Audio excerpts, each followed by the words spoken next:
Hello again, friends. My name is Merrit Sakata. I'm the executive producer of Now That You Ask Me. Now That You Ask Me, we always say, is inspired by the Tao Te Ching. It's an ancient Chinese classic of wisdom.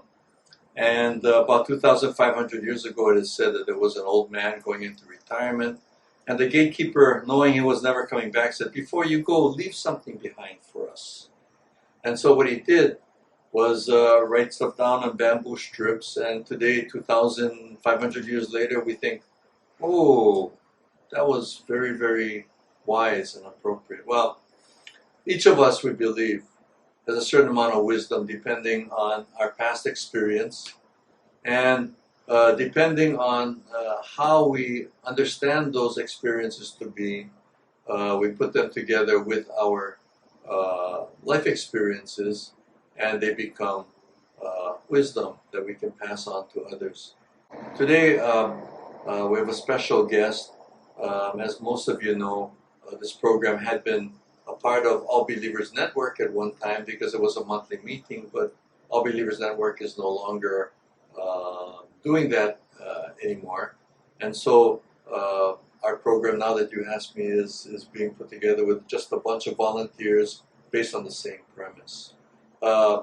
About a few months ago, just before we decided whether we're going to continue our program in 2023, what made us change is we had a volunteer come to join us. His name is Fatih Yannick, a young boy, and because he's offered to help us, and the kind of production that we're doing is kind of within his interest and background, we're continuing, mostly because he said he would help us. And so we're making this transition point, and because we're doing that, we've asked Fatih, who I believe has kind of an unusual background, to be our guest today. So first of all, Fatih, I met you because you had been at this Interfaith Ohana meeting, yes. And when I was telling them what we were doing, and you sent me a note saying, "Oh, I would like to help you. I would like to help you." And I did find out a little bit about yourself. Can you tell us how you ended up in this country? In this country, so when I was in middle school, there was this national exam. I was born and raised in Turkey, and then in this exam, I thought like if I can get a really good score. Maybe I can get a scholarship to a high school, like a good high school. And then an opportunity came up, and so like I remember in 2013, I was in 8th grade, so I was studying like day and night. Like I would come home and I would study like 6 hours a day. And I just wanted to get like the best score on this test so that I could be noticed by like by counselors and stuff in America, and then I could come here for high school. And then there was like 1 million people entering the exam, all 8th graders in Turkey, and then I got like top 1,000 among everyone. And then a boarding school in Connecticut gave me full scholarship. And then I was very fortunate in terms of my family. I knew some of my friends that even if they had the same opportunity, their mothers would say, "I will never let you go. I want you to stay with me." And I want to thank my mom a lot for that, because she didn't let her emotions dictate my future. She wanted the best for me, even if it was hard for her. I remember when I was leaving Istanbul airport, she was crying, but I knew that there was no future for me in the Middle East. I didn't have, like, our country was going to a bad place. I wanted freedom of speech, freedom of religion. So I knew that I had to take that opportunity and come here. I knew that it was the best for me, but I was really scared because I didn't know English too well, and I had $200 in my pocket that my father gave me. I was just going to somewhere where I didn't know anybody, and so it was very scary. So that's how I ended up here. And then after coming here, I really liked it. In the States, I decided like this is gonna be my home. Like I want to live here. So that's how it happened. So the visa that you have, what kind of a visa is it? This is actually a funny story because I've had almost all the visas that are possible to get. I see. So when I first came, I had the student visa F1, and then I got I got another visa through after 3 or 4 years after I came here. My family had to flee persecution from the Turkish regime, and when they came here, I got into O3 visa from my father. That's the visa for extraordinary persons. Basically, the United States lets you live here and work here if you can prove that you're like a famous person, that you're really good at your field. And he was like a professor in constitutional law, so he applied and he got the extraordinary person visa. And then close to that, like after we got that visa, we also applied for asylum status. So right now I have asylum status pending. So the government lets me live here and work and go to school, and then whenever, like, I haven't been granted asylum, but they've granted me like the right to live and work here until my court date. I see. As asylum, that means that if you go back to Turkey, they're not going to want to have you back. Is that right? That's right. Like, if I go back, I'm not going to be able to live my life like the way I want to in terms of freedom of speech and freedom of religion. Like, if you listen to a certain preacher, you go to jail. If you say something against the politicians at the top, you can go to jail. For a Facebook post, some people have been going to jail for a Facebook post. And my father, because he's like a kind of like a known person there, he can't go like way more. He's in way more trouble than I am. Like, he has arrest warrants, like court stuff. Like, he's in legal trouble as well.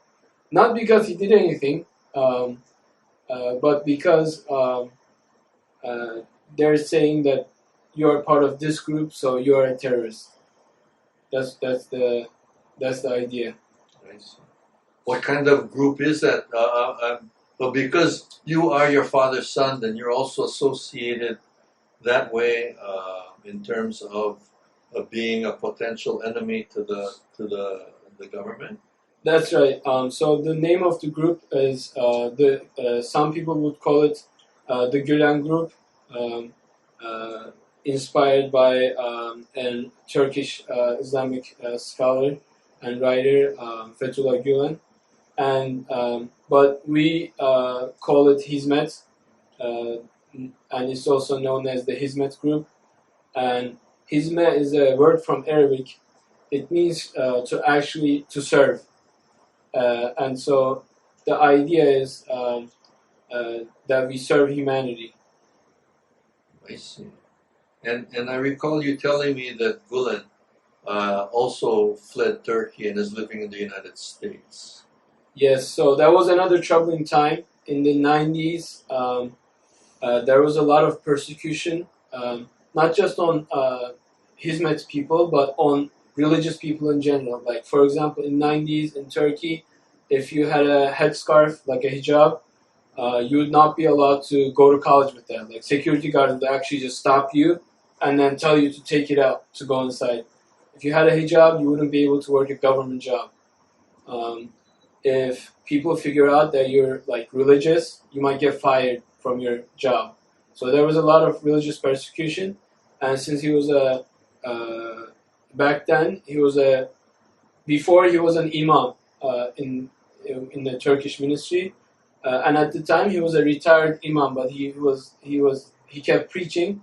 So there was like court cases against him, and there was like articles written on newspapers that were just threatening to basically like hang him, stuff like that. So he came here because of health reasons, to get treatment, and then after those things happened, 1999, he decided to stay here, and the American government has granted him a green card. He applied for a green card, and he's been here since How 1999. old is this man? He was born late 1930s, 1938, I believe. So that makes him 84. He's really old. Last time I saw him, last time I met him, he was barely like struggling to walk, basically. Like he would lose his balance a little bit. Like me? Not like you. I would say a little bit worse. I would say. Well, some of the stuff that you mentioned, actually, I think most people don't really know much about history, but what we think of as being the not Catholic Church today, the Christian Church today actually evolved out of what is the area of the world where Fatih comes from. As most of you know, or maybe you don't know, that Christianity was fairly disorganized until Constantine, who happened to be the emperor of the Eastern Roman Empire, decided to adopt Christianity as his personal how should I say? Choice, religion. Spiritual understanding, I guess. But he was also a politically astute guy. So from that point on, it's my understanding that Christianity developed, but then even then, Christianity split, even at that point, into the so-called Eastern practice, which now we call the Orthodox faith, and the Western one, which became the essentially first the Roman Catholic Church, and then other churches after that. So what you're mentioning about either wearing a hijab or not wearing a hijab, I understand part of that was because the Turkish government wanted for the people to become more secular, so that they practice the virtue rather than necessarily ascribing themselves loyalty to one group or another group of teachers. Yeah. It's when you mentioned like the Great Schism of 1054, basically like the two popes, one in Constantinople and one in Rome, they excommunicated each other. It's really interesting history. So yeah, the Turkish government, they at the time it wasn't even like the government exactly. It was the military generals that were putting pressure on the government. So it was more so the Turkish military that was putting pressure, rather than the government itself. Like it wasn't the Congress, the Parliament, the Prime Minister.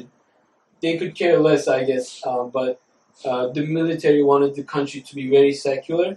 But the fear, I think it's like an unreasonable fear, like an insecurity, if you will, to think like, oh, if this person practices their religion, they're not going to be loyal to the government.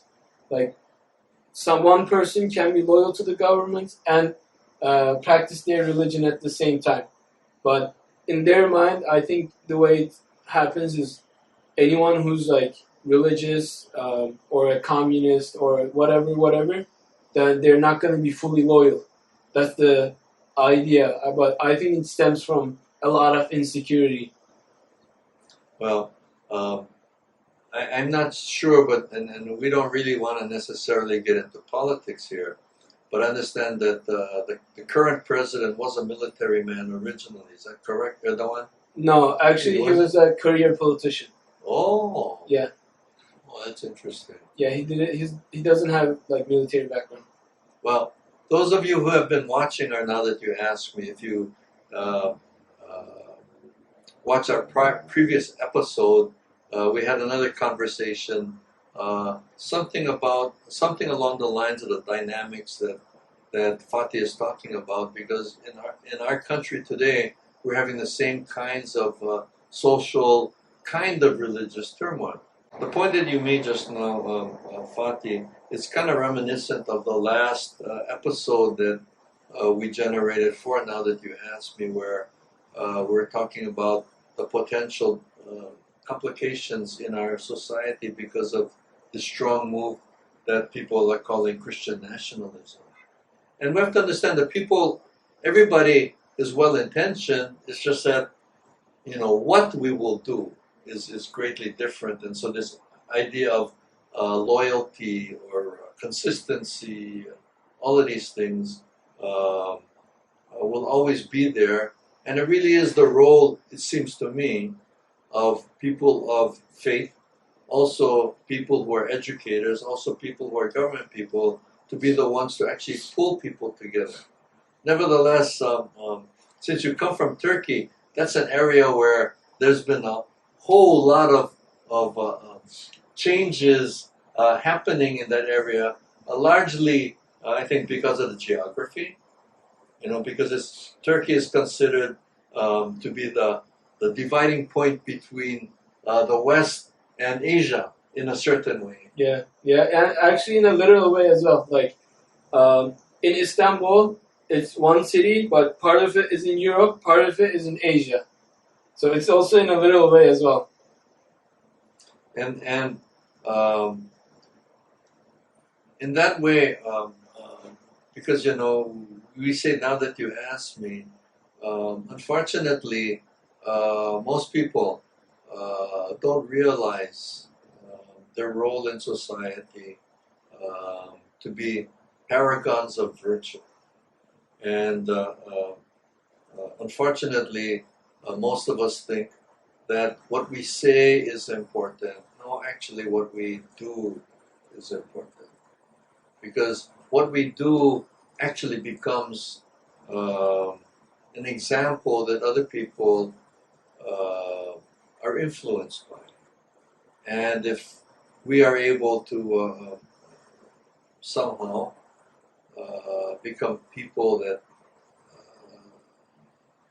other people see as worthy of consideration, then we've done a good job, because none of us is going to live forever. We only have a certain amount of time, on this earth.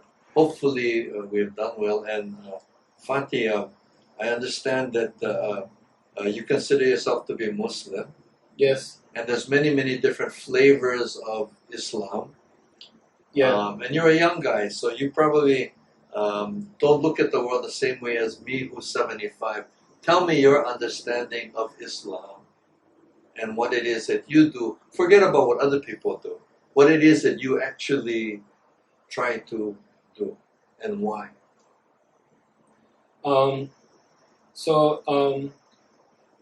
Islam to me gives a lot of patience, hope, reduces my stress, and I think for me everything starts with faith. Well, can I just yes. for this thing, because most of us here, I'm 75 now, and I remember in high school we did a world religions course, and at that time they talked about Islam, and of course at that time in Hawaii it would be early 1960s when I was taking the course. We didn't know anything, so they're just trying to give us a briefing. And my understanding is the word Islam actually means submission. That's right. Yeah. Submitting to the will of God. Yes. So from that standpoint, explain to us what it is that you feel is important as a Muslim who is submitting to God to live your life. What it is that you actually do and why. So there's a lot of things actually that I do.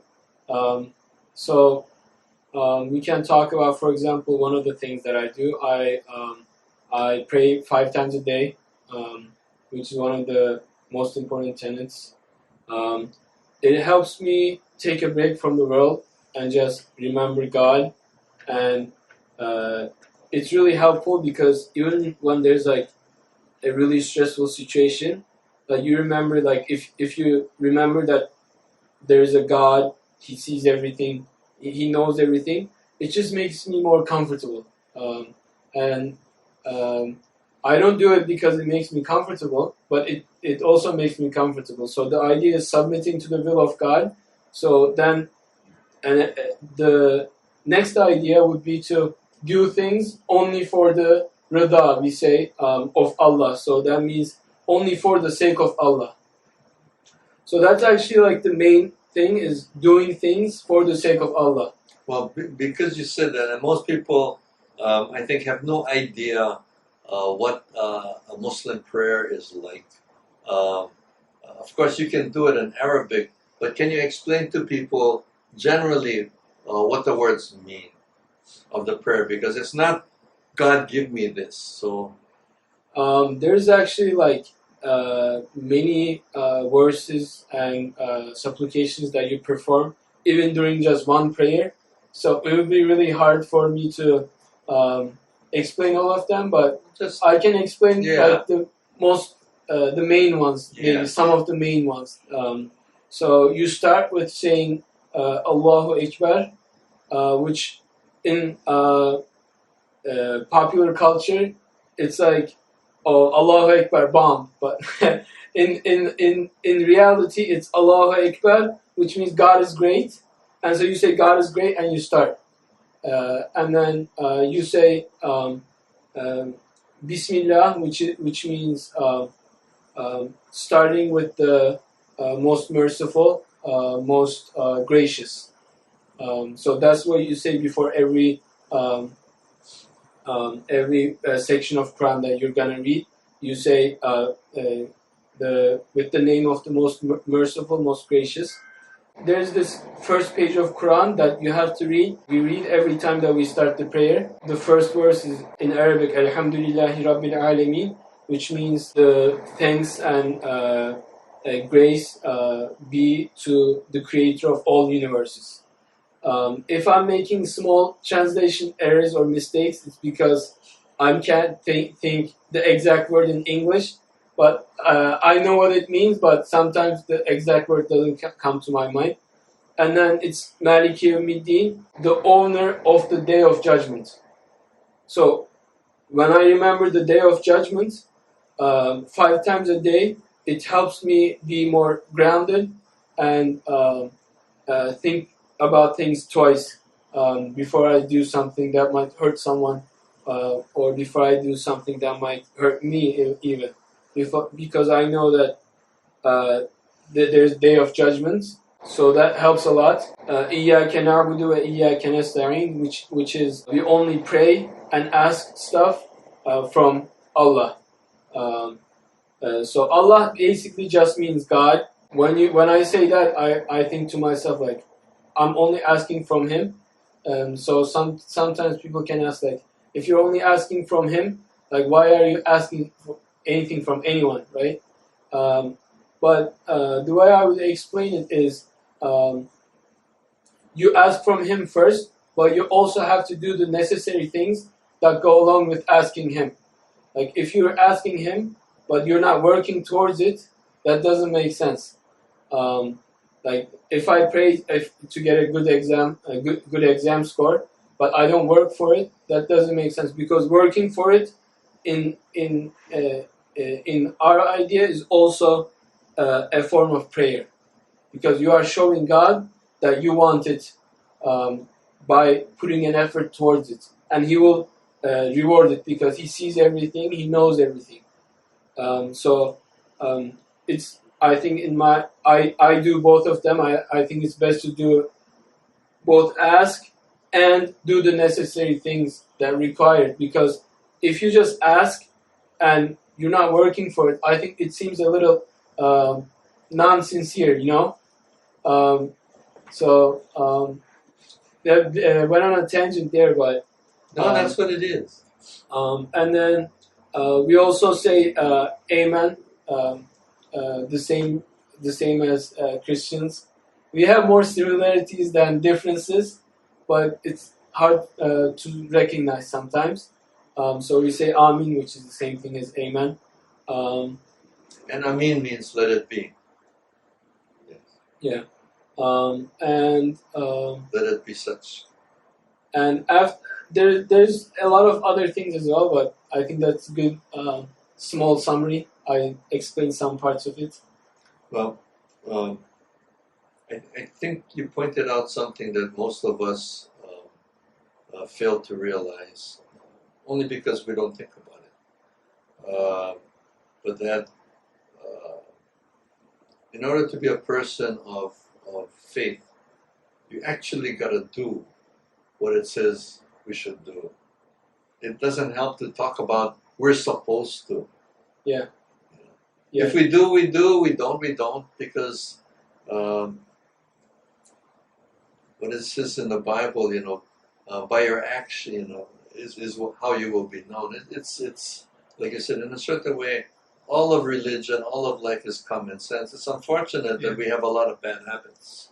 And in order to get past the bad habits, that's what stuff like religious teachings and stuff are. Yes. And so if we can appreciate that and make it life, and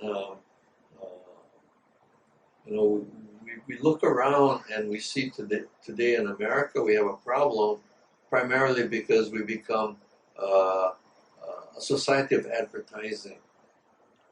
So people are pitching this and pitching that, and they don't really tell you whether it works or not. They just want to make you appreciate the fact that it's something that you should want. And I think that what you're saying is if those,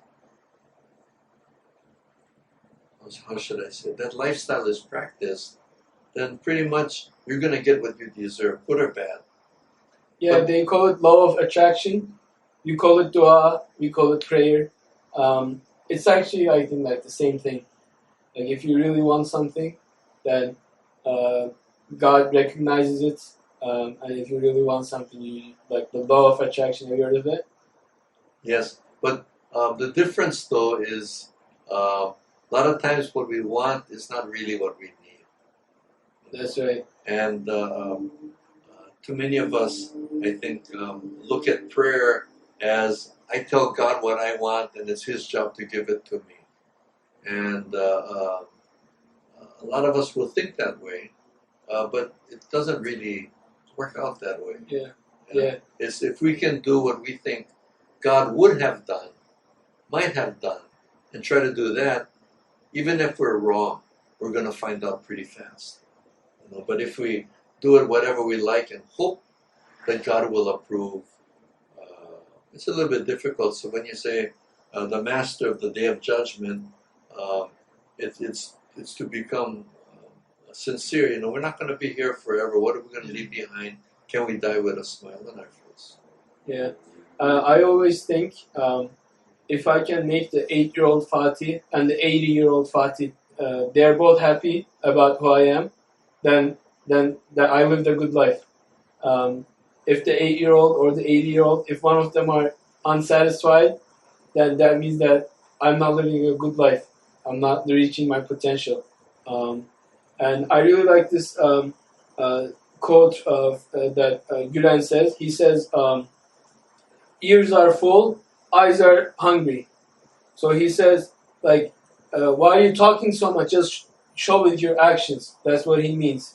And so I really like that. And he also says, like, your sayings should only be the explanation of why you do the things that you do. So they shouldn't be advertisements. They should be very limited. So they're only explaining yourself, not preaching things you don't believe in, or not advising on things you don't know, whatever. How is it that you ran into this man, and what makes him the person that he is? Like I said, that my understanding is there's many flavors of Islam. Yeah. Just like there's many flavors of Buddhism. There's many flavors of Christianity, for that matter. I think even in Judaism there are a few different threads, but they try to be fairly consistent, good or bad.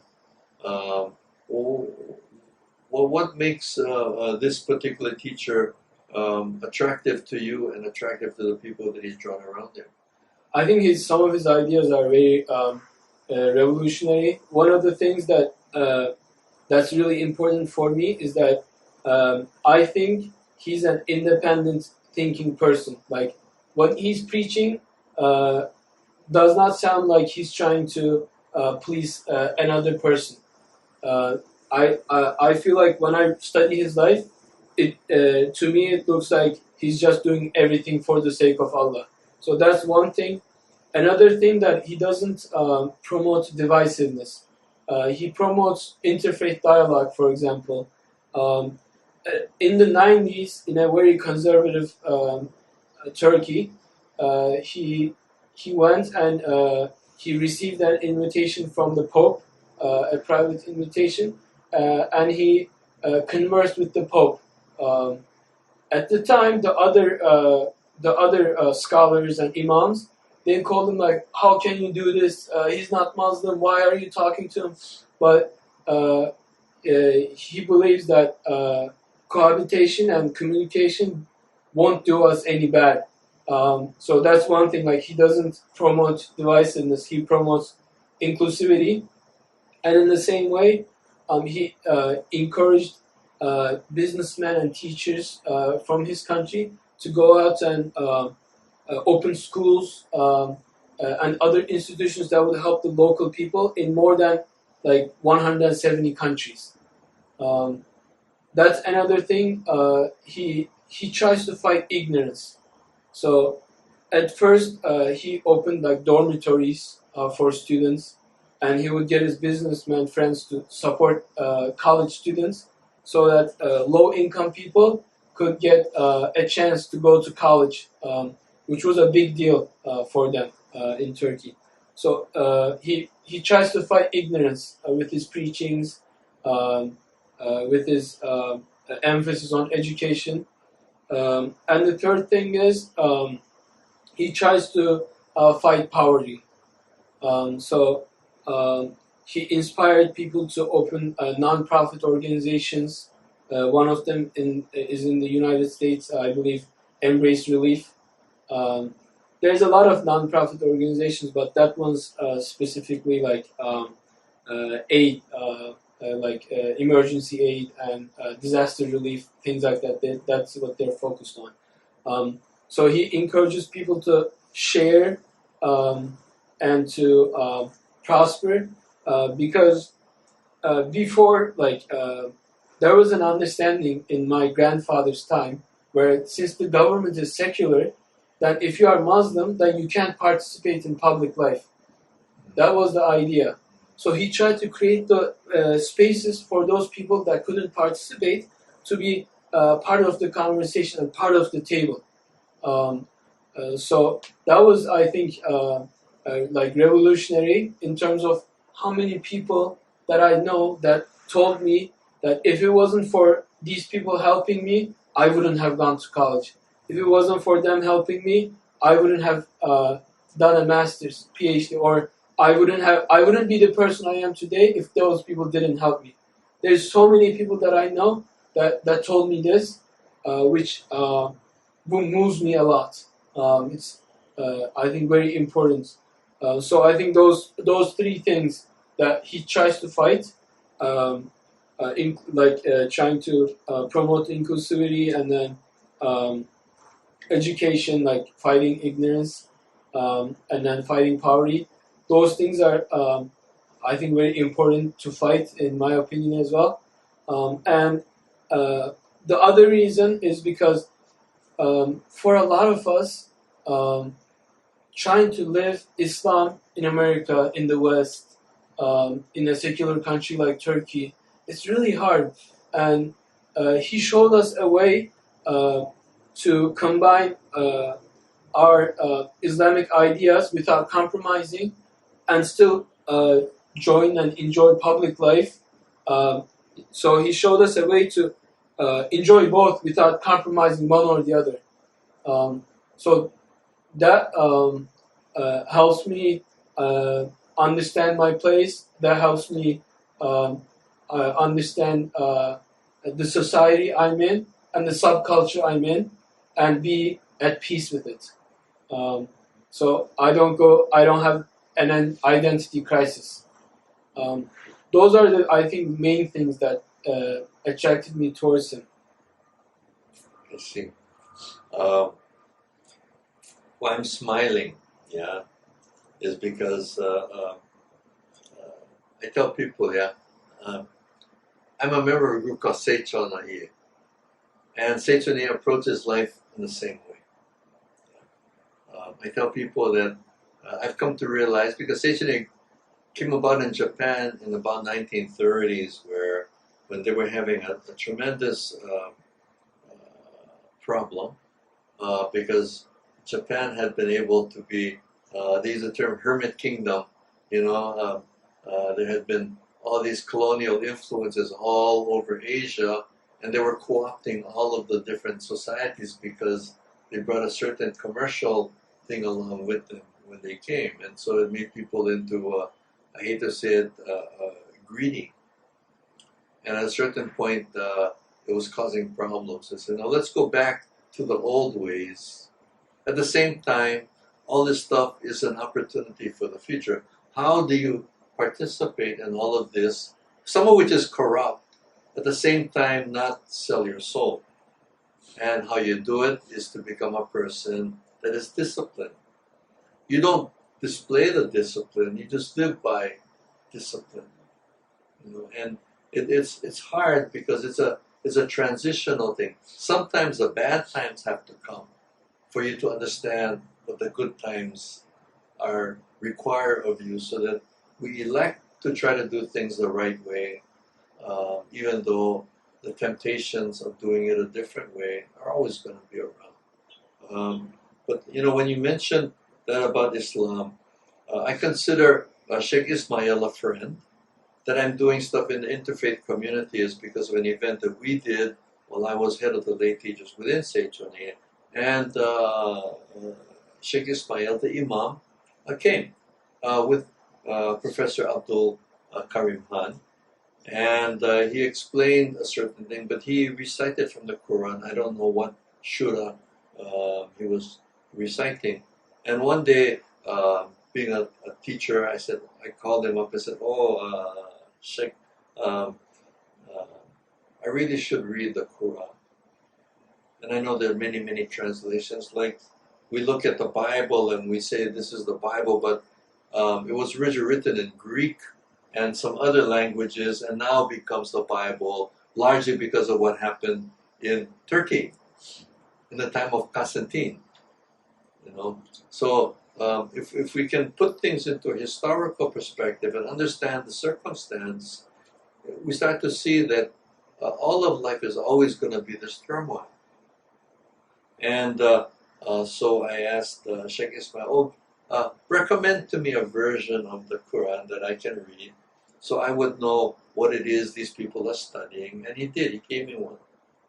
And I find it very, very interesting, because what it was really pointing out is life is really screwed up.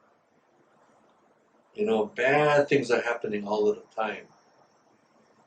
What should we do? I do. And it points out how it seems like there's enemies all around. What should I do with them? And he points out in many places, well, these people are doing bad things, and maybe they deserve to be killed. But it is not my role to decide. That's for Allah to decide, and He's merciful. Meaning, how can I not become a judgmental person and maybe set a good example so all these dummies around me, will correct themselves? Of course, that doesn't mean I'm always going to be right either. And so I believe, when you do these disciplines of the 5 prayers, it's much like people like us will say, you really should take time to meditate. Just slow down. Just slow down. Slow down, and you will start to see the world not so much as what it forces me to do, but it's there. Now, what do I do in this circumstance? Yeah, sometimes I tell people I meditate. If I know that they're not going to understand what I mean, I just tell people I meditate. And in a certain way, we should look at these things. It's almost like self-hypnosis. That these are the rules by which I choose to live my life. And sad to say, I'm 75. You realize in life a lot of times you have to make a transition. So if we talk about somebody like you said about Gulen, yeah, I don't know what his life was at the beginning. I'm sure he went through many transitions that led him to this now point of view. So when you say if the 8-year-old Fatih and the 80-year-old Fatih can all be satisfied. Yeah. Unfortunately, most of us in our country think it's material things that will cause us satisfaction. Having been kind of ill myself, you start to realize, hey, you know what? Life is short. Better do those things that you feel is necessary. Not so much for yourself, but for the people around you. Because they're the ones that say lightning strikes me today, you want the people around you to be okay.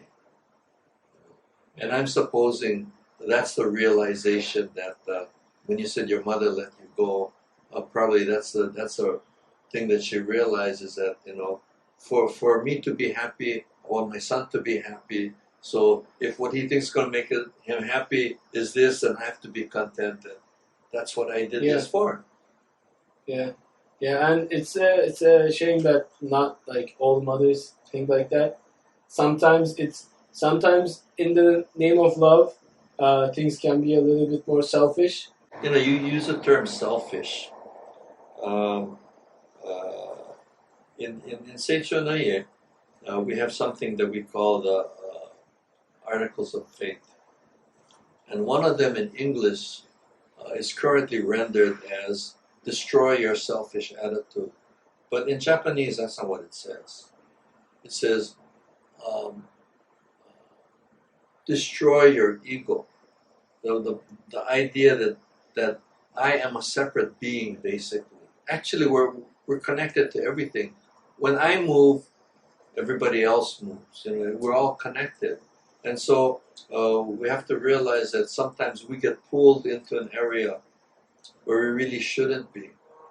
That's what makes it so hard, like you said, because Turkey geographically is a difficult place because people going back and forth for various reasons, typically commercial.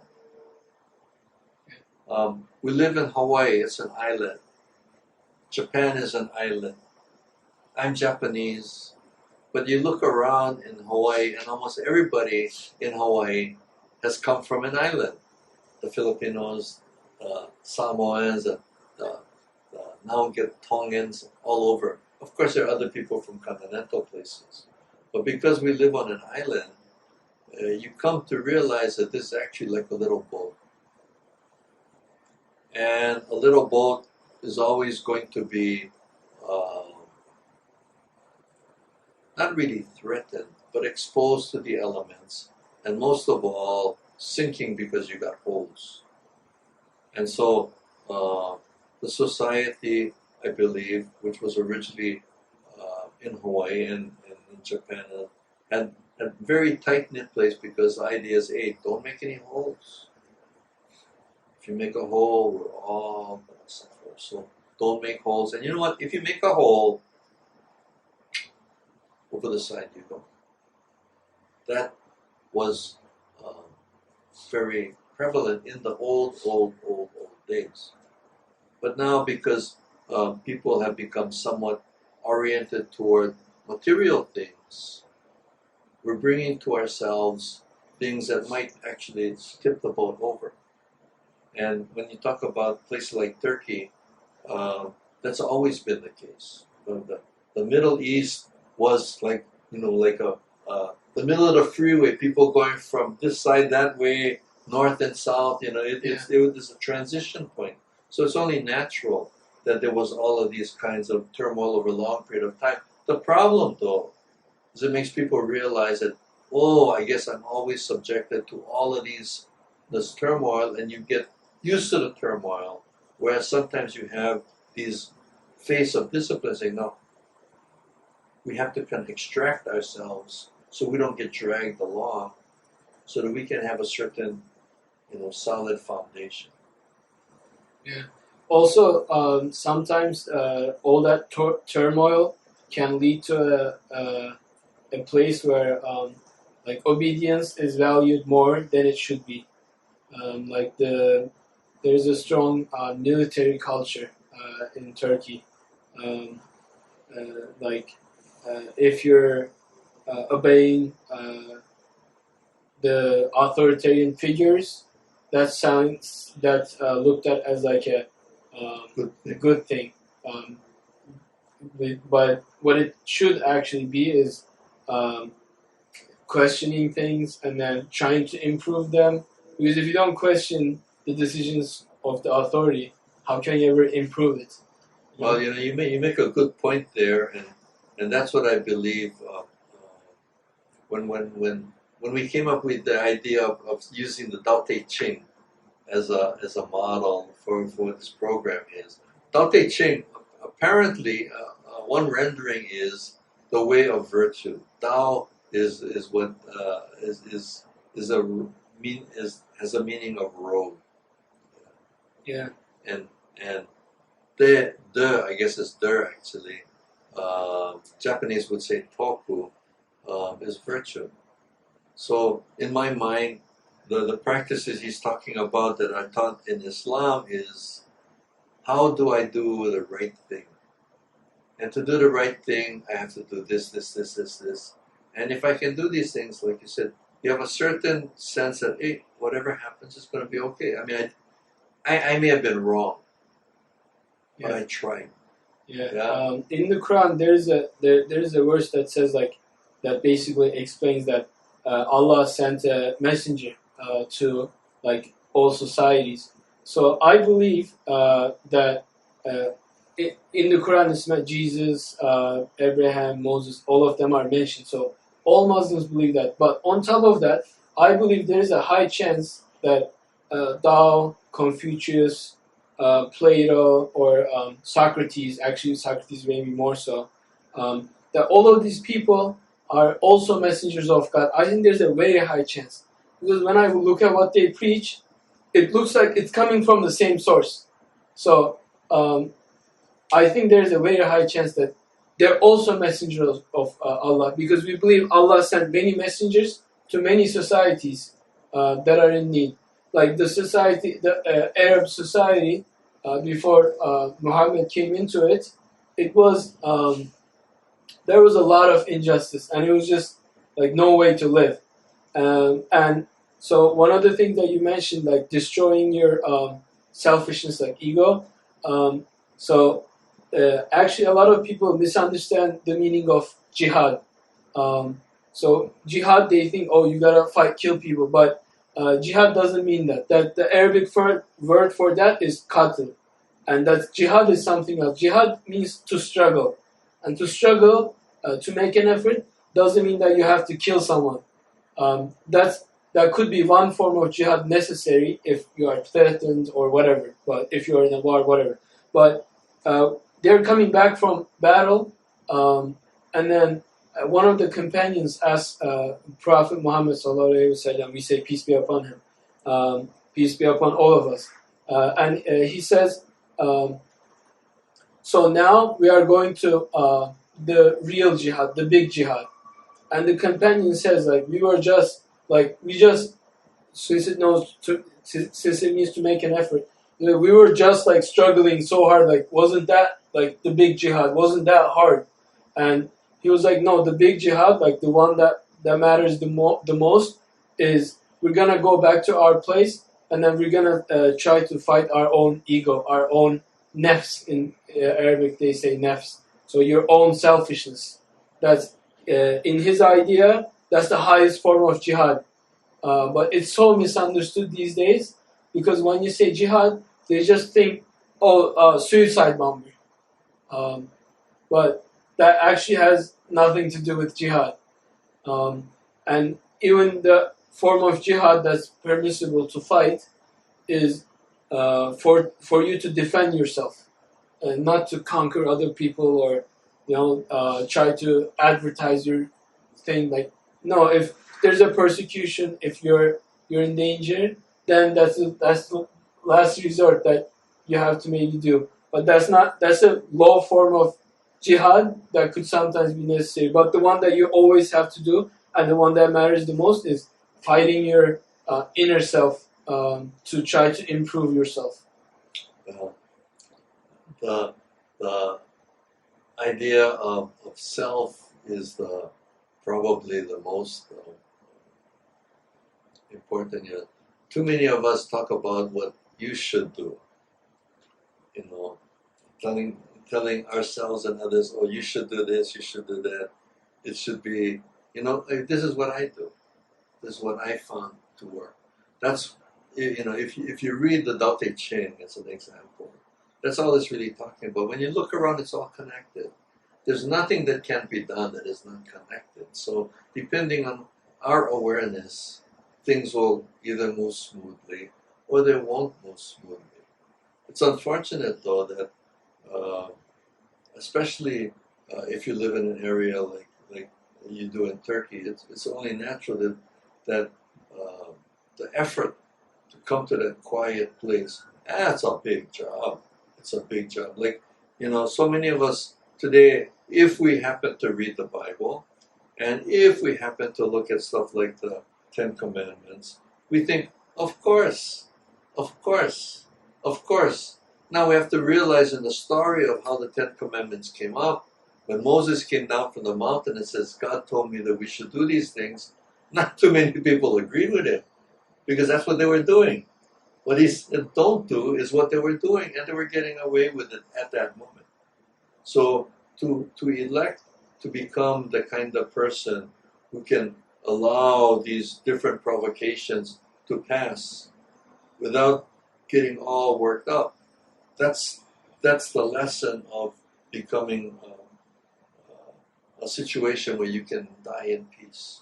Yeah, and to do that, you need like a sharp and like clear mind. So one of the things that we do to keep that is to stay away from things that cloud our judgment. So, for example, I've never drank alcohol in my life, because it's gonna make life harder for me. It's gonna make life harder for others, because it's gonna affect my judgment in a negative way. Another thing is drugs, for example. Like the things that you mentioned that we need to do. How are we gonna do them if we can't even like think straight? So we gotta stay away from these things. Now that marijuana is being legalized, it's another matter if it's good to legalize or not. That's another discussion. But I think trying to stay away from it is a good idea, and that's what I've done my whole life. I've never not even cigarette touched them, and I think it helps me a lot to have a clear mind, and to it makes me not okay with the shitty things that I do, and then after a certain time, because I don't feel okay, I have to stop the shitty things that I do. So it helps me a lot to have a clear mind. The same thing with prayers. Like when I pray and I did something bad that day, it just makes me feel so guilty, and I don't want to feel guilty. So either I gotta stop praying, because when I pray, I feel guilty, because we believe that we talk to Allah, we talk to God, even though He doesn't talk back to us like at that moment maybe, but we talk to Him.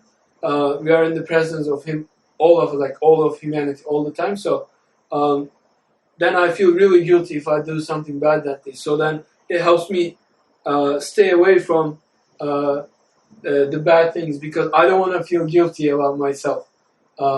And one of the things that helps me identify what's what's bad and what's not bad is my religion, you know. So if I stole something, that let's say that's bad. So then I know that I'm gonna feel guilty when I pray. So then I don't do it. I think it helps me become like a better person every day, and to try and work it out. Because if I just stop, I know that I'm just gonna be like in the comfort zone and like not care. But I don't want that. So that's also why I try to read and gain more knowledge, so that I know what's right and wrong more and more. So what I thought 10 years ago is, to me, it sounds stupid right now. So I hope that 10 years later, some of the things that I think right now, I hope that it sounds stupid, because that means that in the next 10 years, I will also have improved. Well, what you mentioned just now is in my mind very timely, because today so many people are wanting to somehow get rid of a guilty conscience, and they don't know how to do that. Unfortunately, we're all going to make mistakes. Today's not the day, but I know what it's like to have a guilty conscience. And as we look around, we have to also understand that my way of getting past a guilty conscience, or avoiding the fact that I have a guilty conscience, is not the only way to do that. There's many, many different ways. So when you talk about, in the Quran, it says Allah sent messengers, to all areas, and we have to understand that there's more than one way to skin a cat. But in the end, like in the words of Jesus on the cross when he's being crucified, says, in my house, he's talking to the other convicted person, where I go, I'll make a place for you. In my Father's house, there's many mansions. There's room for everybody. It's unfortunate that most of us come to that point on the day we die, or very close to the day we die. So in one of our prior episodes, we were talking about InshsaAllah, and working with the people through the hospice program. So much of real ministry is coming to someone where they have no time left, and giving them an appreciation of what their life had been worth, good, bad, or indifferent. Sometimes the bad things have to happen. So in a certain way, how we understand a lot of these truths of life, including stuff like the story of the Garden of Eden, where God tells you Adam, hey, it's all good. It's all good. But don't eat of the fruit of the tree of the knowledge of good and evil. So now what does it really mean? I believe what it means is, don't think there's good and evil. Don't be the judge. That's why in the Quran it says, these people deserve to be punished, but it's not for me to decide. That's for Allah to decide, and He's merciful. So He may grant them a pardon. You don't know. Yeah. The only thing is, I can try to live in a way that I don't cause more problem. Because if I kill him, because his people are deluded, that's why I have to kill him, they will continue. And now, we've opened Pandora's box, and we cannot stop this. So let it be that I'm a person of peace. Maybe the fool might change his mind. Yeah. Of course, there are many different ways, I believe, to reach God. And I definitely don't think that this is the only way, but this is the one that for me it works, and for me it helps. Yes. So I also think this is the best one, but that's my subjective opinion. If I don't think this is the best one, if I think something is else the best one, I will join that one. I will practice that one. But I think it's good to say I believe this is the best, but those all other things, they're also good. But I'm part of this because I believe this one is the best. That's the same reason that I'm in Hizmet, the Gülen group. I don't think the Gülen group is perfect. I've seen they're not perfect. I also don't think Gülen himself is perfect.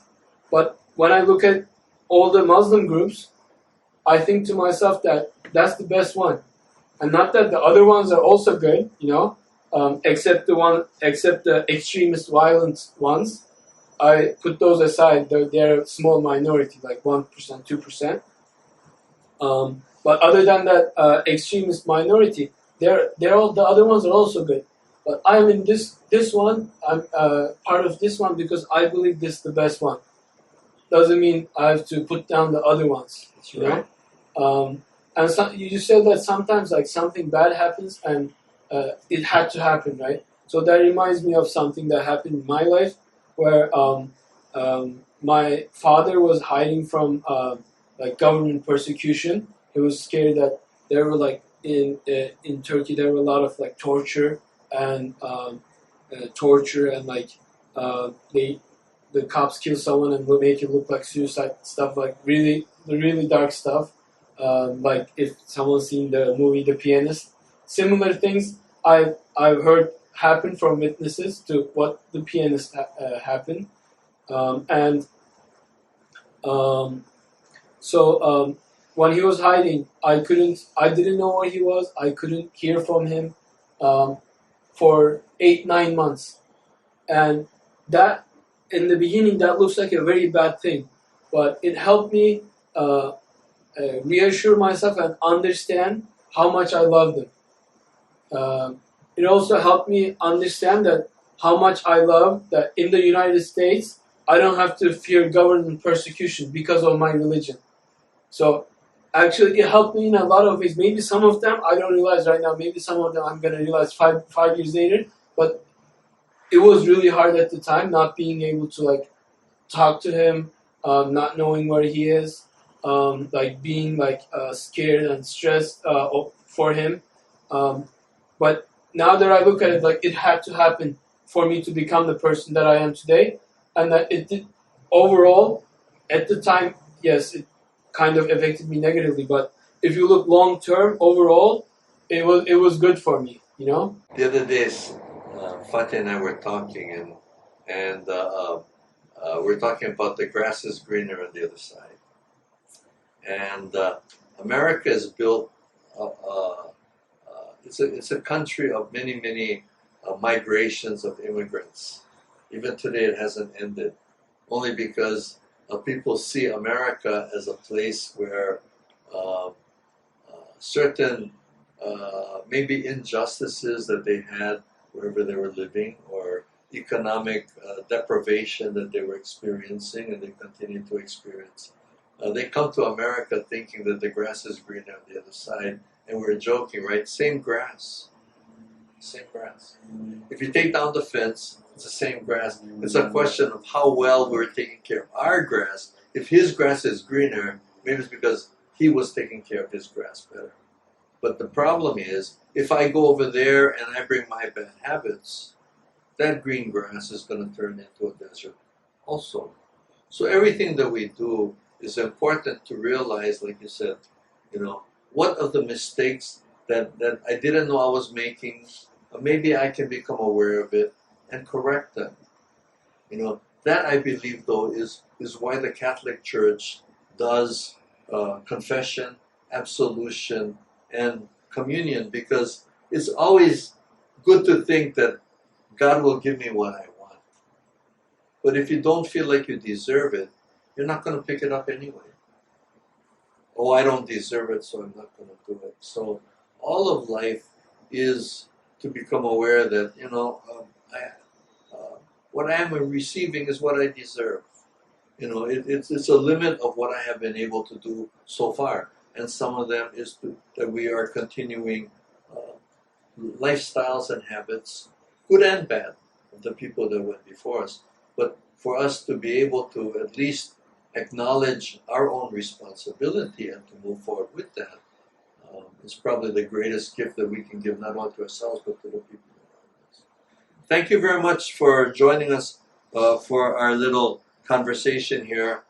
We hope that whatever we've done today might be useful to you, and that you'll join us again at some future time. And always, Olelo is very nice, and they put and still have kept almost all of our old episodes on their website, so you're always able to go to olelo.net and find our past episodes. Thank you very much.